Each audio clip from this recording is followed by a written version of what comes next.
Hello and welcome to CAI Illinois Ed Talk, our education program for community managers and homeowner leaders.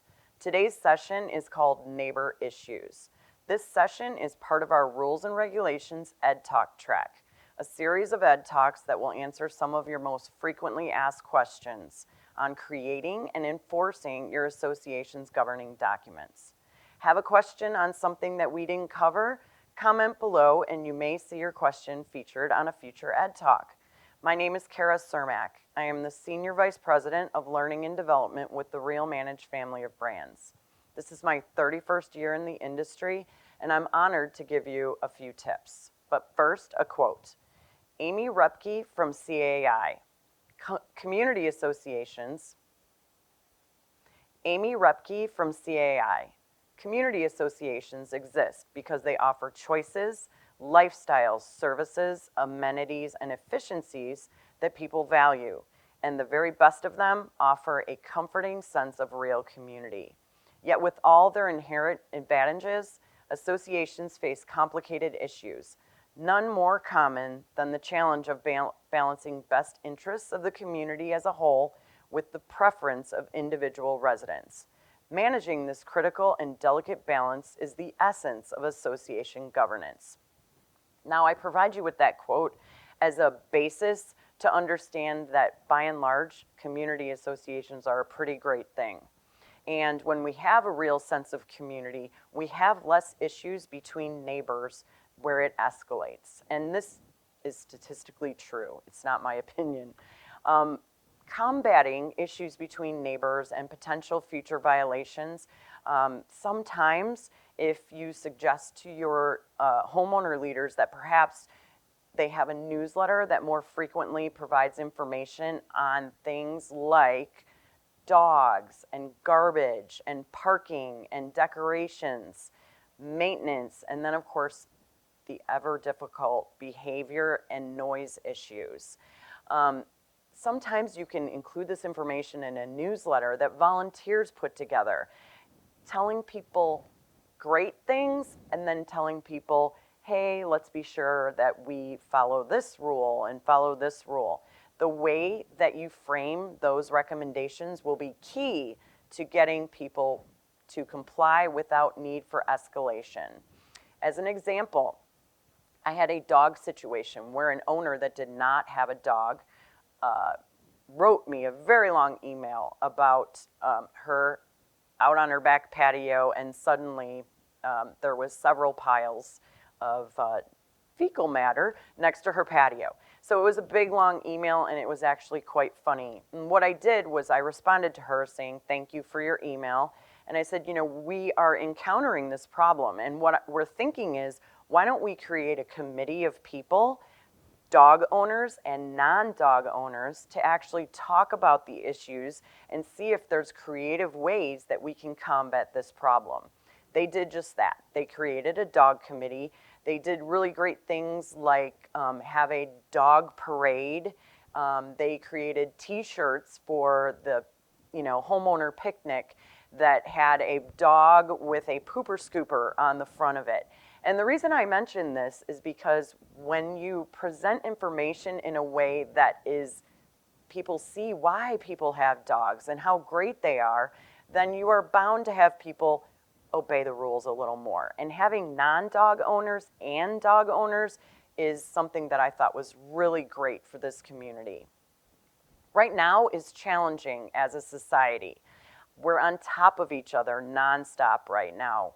Of course, coming through the pandemic, we're just all at home a little bit more. And while it creates a great sense of community very often, it also creates frustrations that are a bit heightened. Remember that community associations are essentially a microcosm of society. So society at large is a bit difficult right now, and I think we can all relate to that. There is a lot of frustration, there's even anger, and politics is just one of those things driving that. As a result, CAI National has created what they call the Civility Pledge, and I do recommend that you go take a look at this at cai-online.org.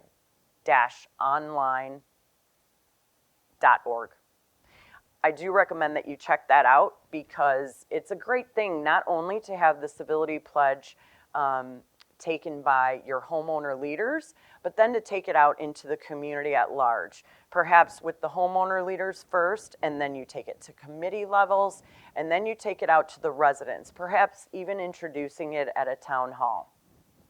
So what do you do? How do you handle issues that just simply can't be resolved by all of the great ideas I just gave you? So first, try to talk to one another. That is still the very best way for neighbors to get along. Just like in the neighborhoods before community associations, that was the way we resolved things, by talking to one another. So if that does not work, then what you want to do is analyze whether it is an actual violation of the governing documents. Because sometimes we are frustrated with people's behavior, but it's actually not a violation of the rules and regulations. That can be really frustrating, but we need to remember that the association does not actually govern everything within the community. There are municipalities that are involved. There's a whole host of possibilities where behavior might be regulated, and there might be a whole host of things that is not regulated at all, even though we find them frustrating. That's when talking to one another is really great. So if you can't do that, report the issue in writing. Taking verbal complaints can be very treacherous for community managers and leaders, because sometimes when people are upset with one another, they will actually verbally report a violation that they have no intention of backing up with any data, or that they don't want the owner to know it's them. Now I realize they don't want the owner to know it's them. However, we do have due process in community associations, just like we do with government at large. So at the end of the day, they do have to back up the violation. Provide pictures if you are able to do so. You can ask your residents to do this, keeping in mind that we don't want to be running around stalking our neighbors. You know, we need to do it in a way that makes sense for the community. For continuing violations, we do recommend that owners keep a log of dates and times and descriptions of various behavior. And so we can follow up on each of these violations every single time. And that is our job. That is what we will do. Please remember not to assume that we aren't doing anything just because the violation isn't resolved. There are just simply some people that are going to do things the hard way, and that's where fines unfortunately come into the picture.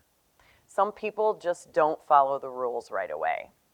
Remember that the rules are designed to enforce uniform standards and not to simply limit behavior. We're all living in the community together, and the goal is to do so in harmony. If in fact you find violations that are often coming up, the same violation from a multitude of residents, maybe we need to analyze the rules. So I do want you to keep that in mind as managers and homeowner leaders.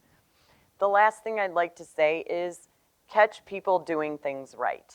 When we catch people doing things right, then the frustrations and concerns that we might have down the road are much easier and more palatable for your residents. I want to thank you for the honor of being able to present to you. Please comment below so that we can improve these Ed Talks as we move forward. Thank you so much.